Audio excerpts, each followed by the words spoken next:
in last 2 days.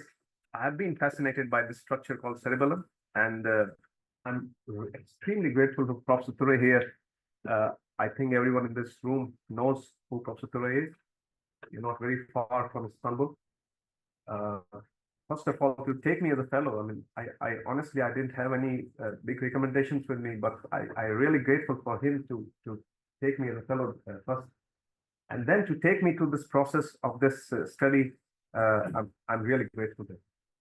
What do we know about deep cerebellar nuclei? The image, as soon as we talk about these deep cerebellar nuclei, which are very important, and if just to take you back a little bit to the physiology, everything goes through this. So we have chairmen in the department, and everything has to go through them. So the chairman in this department of cerebellum is the deep nuclei, and everything has to go through them. Without their permission, nothing's going to happen, because that is the outflow tract of the cerebellum. But when we talk about deep nuclei, the picture which comes to our mind is a sectional picture, isn't it? I think most of you remember your anatomy, and we had a very good picture from Stephanie when you showed the 7 Tesla MRI, and that was a cerebellar MRI, and that showed a very beautiful dentate nucleus also. And this is the picture which comes to our mind. But does it help us as neurosurgeons? I don't think so. And we need to go more, and we need to dissect them, and we need to really see. But was it done in the past? So taking you briefly into the history of dissections, and we know somewhere in 1840s, before 1840s, almost everything was dissection. Everything was dissection. We had very complicated dissections like this. People were able to do, and then they had to there were no photographs. They used to draw these pictures by hand, and they are beautiful atlases of this. I think some of you are interested will know. But then came Stilling, and Stilling started doing this cross sections, and he was the one who introduced all the nuclei of the cerebellum, but on sections. The technique of fiber dissection, as you all know, was revived by Professor Ture. This landmark article in the year 2000. I'm sure most of you have gone through this. If not, please go through this, and you can take this as a guide to doing all your dissections, whatever you do. And this was I would say, the revival of the fiber dissection technique when this article came. So when we looked at the recent publication of cerebellar dissection, we had a couple of them. This is from the Roton group, the dentate nucleus and its projection system, the human cerebellum. They dissected the cerebellum, but I'll come to the comments later. There was another study from the Oliveira group in Brazil, which again, they did some dissection. Most of the studies are aimed at finding out the distance from this point to this point, and they use sections and everything. And I remember when I asked Professor Ture that, what about the quantification part of the study? And he says, I don't like the numbers, because I don't know whether they really apply in the patient or not, but the journals love it. So my comment on these studies was, first of all, they did not demonstrate all the deep nuclei. At some point or the other, they did resort to sections. And the classical comment is that they never gave you a step-by-step dissection manual. So how do you reproduce that study in your place? They never gave you the steps. So with this background, I'll just quickly show you, we did this study, and 10 brains and dissection tools, as you all have now. In addition, we used, and I'll come back to that later in the discussion, wooden toothpicks. Wooden toothpicks, all of you know. These are very important tools when you have to do very fine dissection of nuclei. This is what we found in the study. So we directly come to the results now. We dissect from the superior surface. There are 15 easy, not easy steps, but relatively, at least we are giving you a good number of steps and a proper sequence how to dissect. So dissection from superior surface. Just to take you to the surface anatomy, this is the quadrangular lobule. This is the simple lobule. And this, if you don't remember that, it's fine. But remember this is the superior semilunar lobule. And the next gyri, or next folia, what you call it, the group of folia, lobule, what you call it, cerebellum. is the inferior semilunar lobule. We'll see when we come to the inferior surface. And the why I stress you that is that in between these is a very important fissure, is the great horizontal fissure of the cerebellum. It's a very deep fissure. We'll come back to that in some time. The parts of the vermis, I still don't remember them, but this is the culmen, decli, folium, tuber, and then we continue to the pyramid, uvula, and very important structure is the nodule. So we go to the next step now. We have taken the gray matter. So we have taken the lobule, the quadrangular lobule, and the simple lobule here, and we see some interesting white matter here, which we will define a little more in the next picture. Now you see, this is our superior cerebellar peduncle, and this is our middle cerebellar peduncle, and here you see just medial to the middle cerebellar peduncle, this is the superior projection of the inferior cerebellar peduncle, which ultimately is coming to the vermis. Just behind the inferior cerebellar peduncle fibers, we have longitudinal fibers. You remember that the dentate nucleus is like the chairman, and everything has to go through it. And you see fibers going from the cortex everywhere, right to a structure beneath here. And here, if you can uncover these fibers, which are also called the fleece of Stilling, if Simone agrees, this is the fleece of Stilling. And when we uncover this, you start looking at the dentate here. And it is really dentate. It does have those tooth-like projections, but longer ones. So we have seen the dentate here, the white matter is still intact. Now we expose the dentate on both sides, and that's how it looks. And now you see the relationship with all the three cerebellar peduncles. This is your dentate, this is inferior, superior, this is superior, and this is the middle. And then it's time to dissect the inferior cerebellar peduncle a bit more deeper, where you find another very distinct tract, almost like how you saw the mammillothalamic tract or the tract of the fornix to the mammillary body. And this is a posterior bulbar tract, part of the inferior cerebellar peduncle complex, but it's just below the inferior cerebellar peduncle. This side we are not dissected, and now we dissect it on both sides, and that's what you see. The hilus of the dentate is still covered, and when we take them out, you see the continuity of the cerebellar hilus with the superior cerebellar peduncle. Now, again, I come back to that. You can just see the beginning of the horizontal fissure here. And now I'm going to just take out this superior semilunar lobule. Why I'm stressing upon it, because it has neurosurgical significance. And I take out this superior semilunar lobule, and you know that in between, now this hole is the inferior surface of the horizontal fissure. And what I want you to appreciate is that from the depth of the horizontal fissure, the deep nuclei are very close. In simple words, you can open the horizontal fissure and use it as a trajectory to deeper lesions inside. But you need to know the relationship of that lesion with very important two structures. One is the middle cerebellar peduncle and the dentate nucleus. So, not much of clinical relevance, but what you are seeing now is of very much clinical relevance, and that is dissection to the inferior surface. Inferior surface is the one which we commonly expose during our surgeries, and so it will be much more interesting for you, and it was much more difficult for me. Now, you know, this is a very important structure. The most prominent structure you see even at your surgery when you open the arachnoid of the cisterna magna, and you don't have to search here and there. The only part of the vermis you see is the pyramid.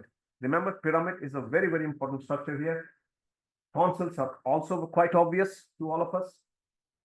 Now, you'll see here some variability in the horizontal fissure, and we did a publication on that also. With this is your horizontal fissure on this side, which is a linear. Superior semilunar lobule, inferior semilunar lobule. But here, the horizontal fissure is different. As you can see here, this starts here, and then it splits into one superior division and into an inferior division. So this is a variability in the horizontal fissure, which we also studied. I don't have to tell you what is tonsil. This is tonsils, and this is the biventral lobule. And some people talk about this tonsil biventral fissure, which is also used by some surgeons. Okay, so now we have taken out the biventral lobule and also the lateral part, which is some people call gracilis. And again, the superior semilunar lobule and inferior subliminal are kept intact.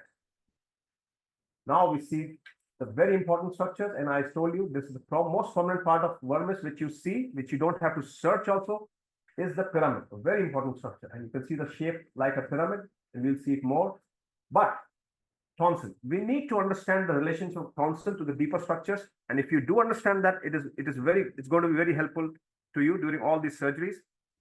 Both the tonsils have been removed now, and this is the base of the tonsil. Tonsil has very small attachment to the cerebellum, and there is only this small attachment here. The other interesting thing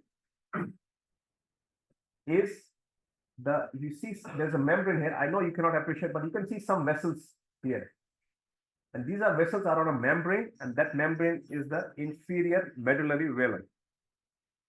A very important structure, which has to be opened sometimes. And the inferior medullary velum connects medially to the nodule of the cerebellum, cerebellar vermis. But as of now, we just to appreciate the inferior medullary velum. And when you take out the inferior medullary velum, we commonly talk about the roof of fourth ventricle, and we commonly talk about the floor of fourth ventricle. What we don't talk commonly is that there is a lateral wall. You see, this is the lateral wall. This is the lateral wall. And you see a bulge in the lateral wall. And I would say almost 100% of the specimens will have this bulge in the lateral wall, just close to where the tonsil was attached, just anterior to it rather. And that is the dentate tubercle. It is the most, it is the inferior and anterior projection of the dentate nucleus and from here, we are going to expose the whole dentate nucleus and other nuclei like this. So I uncover the ependyma on the dentate, and you are seeing the dentate nucleus now. That's the beginning of the dentate nucleus here. Now we have exposed it on both sides. Now, if you keep tracing your nucleus back, and it's not an easy dissection, you have to spend hours dissecting those white matter tracts from these deep nuclei with suction, a toothpick, and sometimes with other instruments. And slowly you reach the lateral border of the pyramid. Now, this relationship also I would like you to appreciate.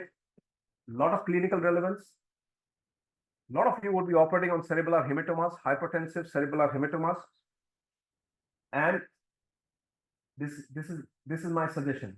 You identify the pyramid, just go lateral to it, and you go deep there. You will find your hematoma there. If you have ultrasound, better. So the relationship of pyramid and dentate, you can appreciate. We'll come back to that. And now I exposed both the nuclei here till the pyramid. Now it's time to take out the pyramid. We have taken out the pyramid, and the only structure left in the vermis is a very distinct structure. And we talk about lobes of the cerebellum. The floccular-nodular lobe is a very important and very primitive part of the cerebellum, and it's a very intriguing part of the cerebellum. My further work would be in this part. I really want to further dissect it and take this work forward. The floccular-nodular lobe. So what is flocculus? You see this is flocculus, and this is the nodule. And what is connecting these two? The inferior medullary velum was connecting these two. Rarely, in some specimens, you see a little bit of brain matter on the inferior medullary velum. So this is the nodule, and the part which was exposed just from the lateral border of pyramid till this nodule is most probably globus interpositus, the interpositus nuclei, the emboliform and the globus nuclei. Did we know all this? No, we didn't know that because, as I told you in the beginning, there was no literature to help us in fiber dissection of the nuclei. And when we took out the nodule, we were surprised to find two small bulges here, just at the junction of lateral wall and the roof of the fourth ventricle. I think you can appreciate that. Two small bulges. And we didn't know what it is. And we dissected the ependyma from there, and we found a very nice and discrete nucleus just below it. So we call those bulges fastigial tubercles. How we call the lateral one as the dental tubercle. We have named it fastigial tubercle. You do that on the other side. The other side is even more discrete here. And now you have all the nuclei in front of you. You have taken out the ependyma, and now you see all the cerebellar peduncles from the inferior surface now. This is your superior cerebellar peduncle. This is all the nuclei. This is your middle cerebellar peduncle. And of course, you know that this is the inferior cerebellar peduncle. So it's a great statement. And I think everyone in the audience agrees. You have gone through grueling 2 days of dissection. I know all of us are very tired. And because the fiber dissection technique is complicated and time consuming, its neglect was almost inevitable, especially after the development of microtome and histological techniques. A bit about the history. First time the cerebellar nuclei was identified by Busens, and pardon me for my pronunciation. And Vigdazir drew attention to the distinctness of the indentation of superior surface of the dentate and the related absence on its inferior surface, which is not a fact. This is his realistic drawing. As I told you, there were no photographs, no mobiles during those days. So they used to draw, they used to dissect and then painstakingly draw them. This is the first drawing of the best, one of the better descriptions of the dentate nucleus in history, 1740s, in the 1740s. Malacarne is from Italy. This is the person who wrote the first book on the cerebellum. And he gave a far more accurate description of cerebellar cortex and nuclei than any of his predecessors. But I already in my introduction, I talked about Stilling. So he's the person who named all these nuclei as emboliform globose and fastigial, and dentate was already known. So as I told you, we didn't know what we have found. So we need to be sure that what we have found is the fastigial nucleus. Did we have a reference? The answer was no. So we went back to MRI atlases, and the MRI atlases, as Focal talked about, and we found that they placed the fastigial nucleus here, and this is exactly where we had found in our study. As you can see, this half dissection, it's here. Superior medullary vein coming down at that direction, and exactly the same area we had found the fastigial nucleus. And so this is also, we come back to this picture once again, and just a few more slides. And so the two very important clinical references, rather microneurosurgical considerations. You see here the tonsil. In this specimen, I have left the tonsil intact and also the pyramid intact. And still we have dissected all the nuclei. I know you're not seeing the lateral part, but you can see that tonsil is attached just posterior to this anterior end of the dentate nucleus, just posterior. What I mean to say is, we talk about cerebellar mutism after posterior fossa surgeries, mainly tumors like medulloblastomas and all that. And there is literature which says if you do a transvermian approach, you have a very high chance of producing cerebellar mutism. And they say you have damaged the deep nuclei and all that. But even if you keep the tonsil intact, and if you retract the tonsil for a long time, you can imagine how much damage you can cause to this deep nuclei. The tonsil is directly attached to the deep nuclei here, very close here. Okay, so what I mean to say is, even if you do what we call a uvulotonsillar approach, a bilateral uvulotonsillar approach, or some people like to call it the tilo-velotonsillar approach, yes, there is a chance of developing cerebellar mutism. Okay, and it's not zero. There is a good percentage of patients who, after this approach, also develop mutism, and probably the reason is this: because the cerebellar tonsil, maybe we are doing a retraction for too long and maybe too much, and maybe that's the reason they are developing. It needs to be studied further. The relation with the pyramid, I already told you, is very important, and this next picture will show you. That's what I told you. Just go lateral, and you will find your hematoma there. All the hematomas are there in the region of the dentate nucleus, and that's what with this hematoma you'll be finding. This is the study which we recently published, microneurosurgical and anatomic aspects of the horizontal fissure of the cerebellum. And I request you start looking at the horizontal fissure as a gateway to insight. One of the first things which happened to me when I did the course in 2012, Professor Kreinbull was my mentor in the course that time in Istanbul, is that I started looking at scans in a very different way. And that's what will happen to you when you go back from this course and you start looking at your MRIs. You will have a different perspective because you know where are the tracks. You know what exactly you're looking. You know the exact anatomy now, what you're exactly looking. And of course, with practice, you will start developing the exact approach for that. Of course, why I talk about this is if you start looking in all the cerebral lesions that you're going to operate and two structures, if you start looking, what is the relationship with the middle cerebellar peduncle and what is the relationship with the dentate nucleus? A lot of us do not appreciate that all the nuclei can be seen on the MRI images. If you see all these nuclei, globus pallidus, putamen, dentate, all the deep nuclei in the brain have more iron content. Okay. So any sequence which gives you which highlights the areas which have more iron content. I'm not an expert on MRI, but a CIS3D or a very highly weighted T2 image is the one common sequence in which you will see this nuclei very distinctly. And if you know the relationship to the nuclei and the cerebellar peduncle and the horizontal fissure of cerebellum, you can use this approach through the horizontal fissure. Another point where it is very useful, and I recently used it in a patient in which I was doing microvascular decompression. You don't have to go to the cerebellomedullary system to release the CSF. You can even open the horizontal fissure and you will get very good amount of CSF. Of course, the study is not possible. Not only this study, and many studies, and after 2000, I don't think there's any study of brain dissection which did not use the microscope. Absolutely important. And I think over last 2 days, you have realized, and I think you are better microneurosurgeons just by using the microscope for so many hours in the lab. This is on the lighter side, whether we use wood or metal. And we had some Korean guests yesterday. We had guests from Korea yesterday. We had guests from Korea yesterday. Yeah. So who has been to Korea? You've been? So what do they use? Metal chopstick or wooden chopstick? I honestly don't recall. Okay. So, anyone knows? No. Anyone been to Korea? Okay, so I have studied all this in a little bit detail. So the Koreans always use metal chopsticks. Okay, so they're easy to clean and reuse, and they are used to it from childhood. The Japanese love their wooden chopsticks. Okay. And one of the arguments is that he's flying to Korea.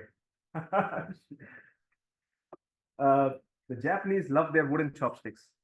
And the wood, you know, all the best musical instruments have been made of wood. I know there are metallic guitars and all that available, but the classical musical instruments, the violin, the guitars are made of wood. Why? Because they give you very good vibration. The quality of vibration you get from these wood is, you can't match it. So the tactile feedback you get from wooden instruments, that is what has been described by Klingler's technique in the beginning. We use wooden instruments. We use a wooden not chopstick, spatula, and the toothpicks. They give you very good tactile feedback, which the metal can never give you. I don't know why we don't have wooden instruments in the operation theater, but I know it's but I'm telling you, you get a very good tactile sensation on the wood. And why I tell you this, because you will see a lot of articles, and if you, and some of you definitely will pursue, I think, lab dissections. I'm sure about it. And you will read articles in which they have used metal dissectors, and the only thing we have used here is a forceps to gently peel out the tract. You remember? That is the only thing metal instrument we have used. Okay. But when you're dissecting the nuclei like this, I would never rely on the metal because it's not going to give me back that sensation. Okay. Wood is any day better. So I prefer the wooden one here, but let's see what Stephanie tells when she comes back. So this is our publication. And what's Carlo here? Victor Simone, I think he's changed. So this is on our course, and this is our director, By the way, our institute recently got an award in Geneva, WHO for Best Institute for Promoting Health, something like that. And our director was here a couple of weeks back to receive that award from WHO. She is here, right here, and she is the lady behind our brain dissection course, Dr. Anita. She has the name with Carlos' daughter, and she is the head of head of our brain bank here. She is our veterinary doctor. If Freak is interested, she's the one who gives us all the racks for all our, and we'll be very happy to have you there. So fiber dissection is time consuming and complex, but greatly adds to our knowledge of brain features and helps improve the quality of neurosurgery. Ever grateful to this great man, Professor Ture. Thank you.